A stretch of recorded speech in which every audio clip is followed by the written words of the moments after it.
হাসিনা হলো আমাদের ঐক্যের প্রতীক। অর্থাৎ হাসিনা আসলে আমরা পুরো জাতি একসাথে ঐক্যবদ্ধ হই তার বিরুদ্ধে। আবার আপনাকে গ্যারান্টি দিয়ে বলছি, আবার সেই হাসিনার মতো সিচুয়েশন এই দেশে তৈরি হবে। কতবার আপনি রক্ত দিবেন? আমার তিন ভাইকে অনুরোধ করব, আপনারা গভীরে যান, গবেষণা করেন। আমরা সারা জাতি মোবাইল আপনি স্মার্টফোন রোগে আক্রান্ত। পুরো জাতি স্মার্টফোন রোগে আক্রান্ত। আবার বলছি, স্মার্টফোন রোগে আক্রান্ত। পুরো জাতির বুদ্ধি বৃত্তি একেবারেই তলানিতে ঠেকেছে। এই মুহূর্তে বাংলাদেশের 18 কোটি লোকের, আপনার শিশু ছাড়া যাদের হাতে স্মার্টফোন আছে, প্রত্যেকেই স্মার্টফোন নিয়ে ব্যস্ত। কেউ বই পড়ছে না, কেউ কোনো আদর্শিক ব্যাপারে লেখাপড়া করছে না, গভীর জ্ঞান অধিকার অর্জন করার কোনো কাজ করছে না। সবাই ব্যক্তিগত স্বার্থ নিয়ে পারস্পরিক কাদা ছোড়াছড়িতে লিপ্ত। আমরা ভুলে যাই আমরা অত্যন্ত সম্ভাবনাময় একটি জাতি পৃথিবীতে। মহান আল্লাহ রাব্বুল আলামিনের এই পৃথিবীতে যতগুলো দেশ সৃষ্টি হয়েছে, সবচেয়ে বেস্ট ল্যান্ড হলো বাংলাদেশ। বাংলাদেশ আল্লাহর অপূর্ব এক সৃষ্টি। চতুর্দিকে শত্রু ঘেরা একটা জায়গা, কিন্তু সেই জায়গা গুরুত্ব এত বেশি যেটা কল্পনারও ব্যাপার আছে।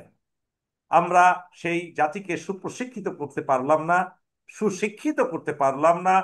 আমরা বিপ্লব, আদর্শহীন একটা বিপ্লব করে বিচ্ছিন্ন হয়ে গেছি পরস্পর থেকে।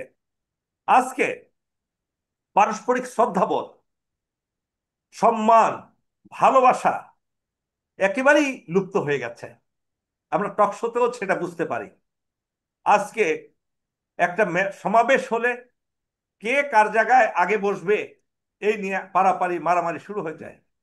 আজকে দুঃখজনক হলো সত্য, এই দেশের রাজনীতিবিদরা টকশো যারা করে তারা দরিদ্র জনগণের কথা কেউ বলে না, আধাভুক্ত অর্ধভুক্ত না খাওয়া লোকের কথা কেউ বলে না, খেটে খাওয়া মানুষের কথা কেউ বলে না, হাজার হাজার আহত যোদ্ধাদের কথা কেউ বলে না, প্রায় 2,000 হাজারের বেশি শহীদ পরিবারের কেউ খোঁজ খবর রাখে না।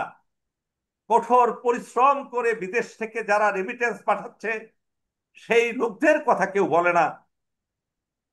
আর আমরা ইন্ডিয়ার মতো আগ্রাসী দেশের বিরুদ্ধে কিভাবে নিজেদের প্রতিরক্ষা ব্যবস্থা শক্তিশালী করব সেই কথা কেউ বলে না, সেই ব্যাপারে গবেষণা নাই।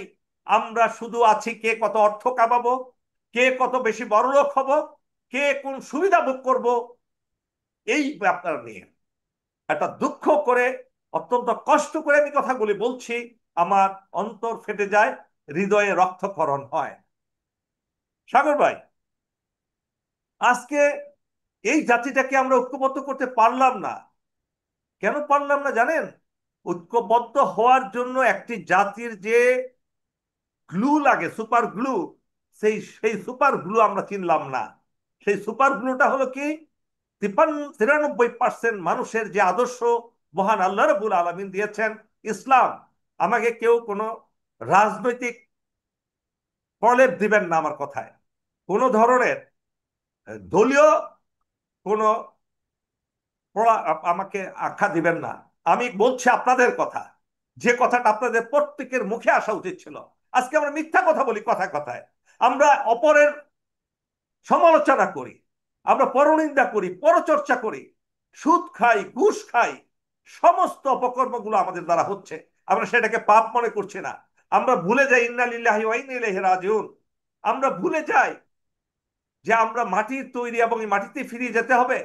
মিনহা খালাকনাকুম ওয়া ফিহা নুইদুকুম তারাতান উখরা। এই কথা ভুলে যাই। আজকে সবাই আমরা খাই খাই খাই খাই ব্যাপারে ছোট ছোট ছাত্র ছাত্রীরা আজকে যারা আন্দোলনে জড়িত হয়েছে, অনেকে নানা ধরনের ব্যবসা বাণিজ্য, যত ধরনের চাঁদাবাজি বিভিন্ন জায়গায় লিপ্ত হয়ে গেছে। আমি দুঃখ করে কথাগুলো বলছি। আজকে যারা রাজনীতি করছেন, আমি সবার কথা বলছি না, কিছু সংখ্যক আজকে যারা রাজনীতি করছেন, এক টেবিলে বসে এক জায়গায় বসে একটি কথায় ঐক্যমত হতে পারেন না। কিসের রাজনীতি করছেন আপনারা?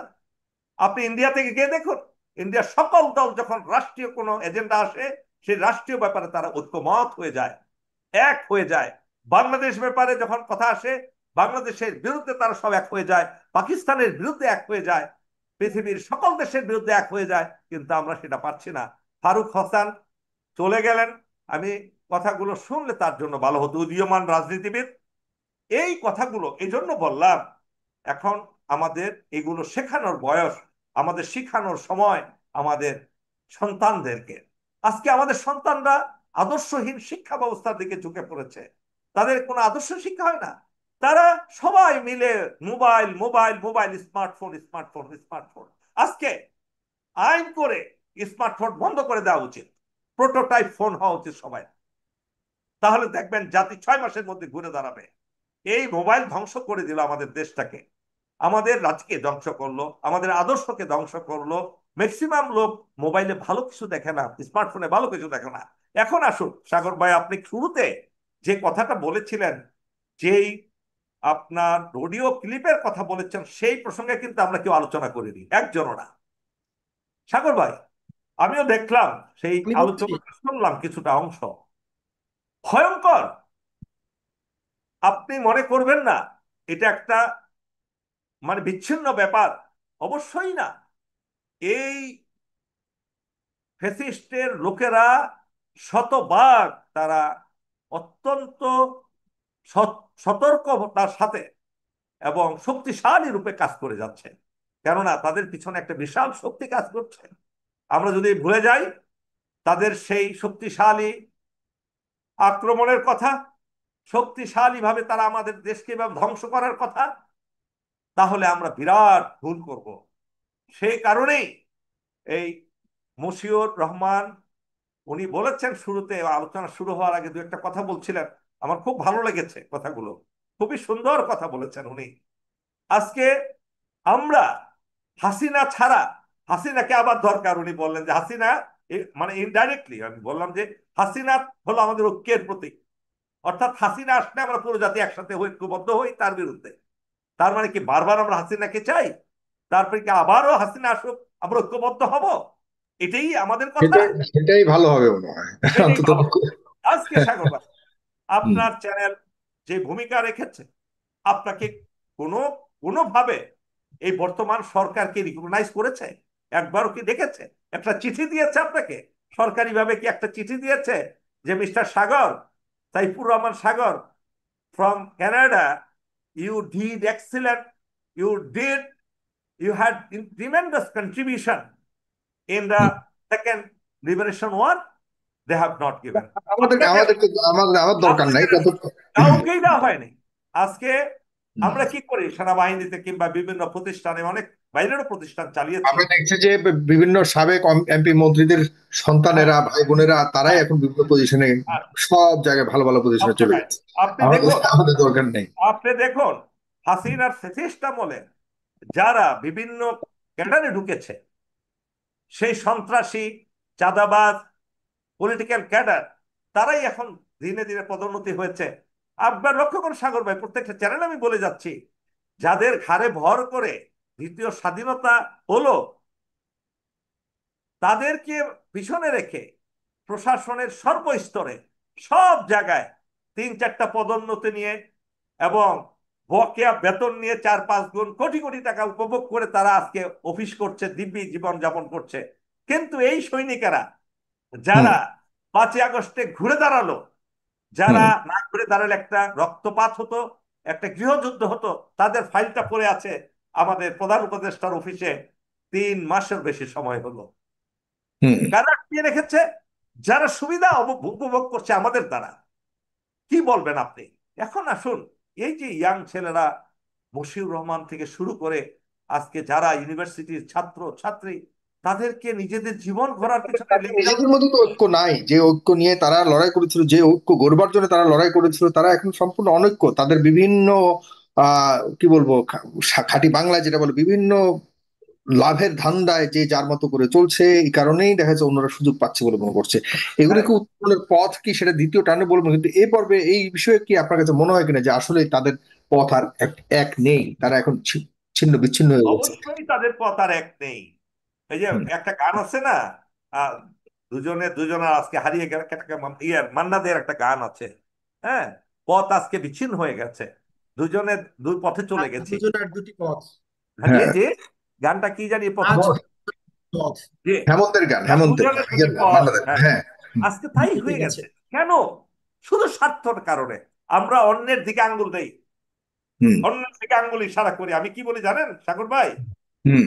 আর একটা আমার এই তর্জনীটা থাকে ধরেন মশিউর রহমানের দিকে, আমার আরেকটা আঙ্গুল কিন্তু বৃদ্ধাঙ্গুল কিন্তু আল্লাহর দিকে, উপরের দিকে, আর তিনটা আঙ্গুল আমার দিকে। এই তিনটা আঙ্গুল আমি ব্যাখ্যা করি, একটা হলো লোভ, একটা হলো হিংসা, আর একটা হলো অহংকার। একটা হলো লোভ, একটা হিংসা, একটা অহংকার। এই সামান্য জাগতিক একটা স্বার্থের জন্য, একটা বাড়ির জন্য, একটা গাড়ির জন্য, একটু আনন্দের জন্য, ফুর্তির জন্য আমরা আজকে ললায়িত। আমরা কিন্তু দেশের স্বার্থ কেউ চিন্তা করি না। আজকে লক্ষ্য করবেন, আপনার চ্যানেলেই দেখবেন, আজকে যখন কিছু 1 ঘন্টা 2 ঘন্টা পরে দেখবেন ইন্ডিয়ার এজেন্সিরা কি ধরনের মন্তব্য করে আমার বিরুদ্ধে। দেখবেন কি ধরনের এক যুগে 200 300 লোক তারা মন্তব্য করতে থাকবে। আমাদের বাংলাদেশের কি একজনও পাবেন এই এই মন্তব্যের বিরুদ্ধে একটা কাউন্টার মন্তব্য করার জন্য? আজকে তো মশিউর রহমানদের কাজ ছিল এগুলো করা, যে দেখি আমরা ইন্ডিয়ার যে আগ্রাসন, সে আগ্রাসন থেকে কিভাবে বাঁচবো, এটা নিয়ে কেউ চিন্তিত নয়। আজকে হঠাৎ করে যদি আক্রমণ করে, আপনার রক্ষা আছে? আমাদের কি এয়ার ডিফেন্স আছে? আমরা কি আকাশ যুদ্ধ করার মতো, আকাশে ইন্ডিয়ার সেই বিমান বাহিনীকে প্রতিহত করার মতো আমাদের কোনো আছে? কেউ প্রশ্ন করেছে? কোন রাজনীতিবিদ এই প্রশ্নটা করেছে? কেউ করেনি, কেউ উত্থাপন করেনি। কেননা সাগর ভাই, আমরা খোমেনির মতো একজন নেতা পাইনি, খামেনির মতো একজন নেতা পাইনি, নিঃস্বার্থভাবে দেশের কাজ করে যায়। আজকে খামেনি, সে মরে গেলে কে কে নেতা হবে সিরিয়াল দিয়ে গেছে, সিরিয়াল দিয়েছেন 1 2 3 4 জন না 5 জনের নাম দিয়েছেন উনি। তার ছেলের নাম কিন্তু সেখানে নাই, অথচ তার ছেলে কিন্তু অত্যন্ত যোগ্য একজন ব্যক্তিত্ব পরবর্তী নেতা হওয়ার জন্য। তার ছেলের নামকে বাদ দিয়ে কত নিঃস্বার্থভাবে তারা দেশের কাজ করছে। আজকে আমাদের সেই ধরনের একজন নেতাকে আমরা যদি পাইলাম না, আমরা বানাতে পারলাম না, আমরা যত নিকৃষ্ট মানের জ্ঞান নাই, বুদ্ধি নাই, পড়ালেখা নাই, কোনো চর্চা নাই, গবেষণা নাই, শুধু খাই খাই খাই, শুধু চাঁদাবাজি, পরনিন্দা, পরচর্চা। এই যে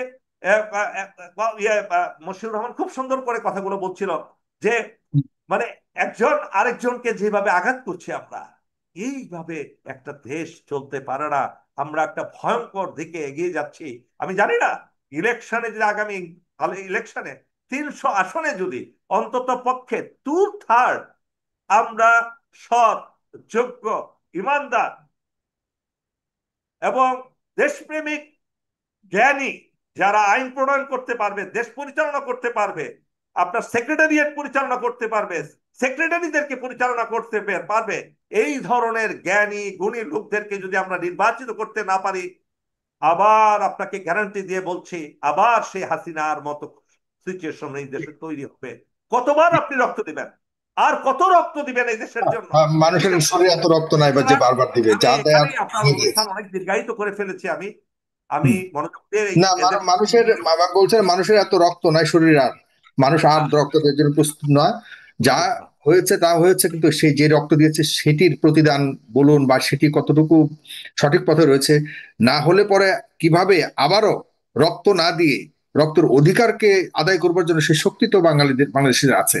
কেউ এই বিজয়কে ক্ষুণ্ণ করবে, কেউ বিজয়কে নষ্ট করবে, কেউ বিজয়কে বিকৃত করবে, কেউ বিজয়কে বিক্রয় করে নিজের স্বার্থ হাসিল করার জন্য ব্যবহার করবে, সেরকম সুযোগ দেওয়া যাবে না। সেই পথে কতটা ঐক্যবদ্ধ সাধারণ জনগণ এবং বাংলাদেশিরা, যারা কোনো দলের তোয়াক্কা করে না, যারা কোনো ধরনের রাজনৈতিক ছায়া ছাড়াই জুলাই আগস্টে নেমে এসেছিল রাস্তায় শুধুমাত্র গণতন্ত্র পুনরুদ্ধার করবো, তারা আসলে কতটুকু ঐক্যবদ্ধ, তারা কি এখন বিভ্রান্ত?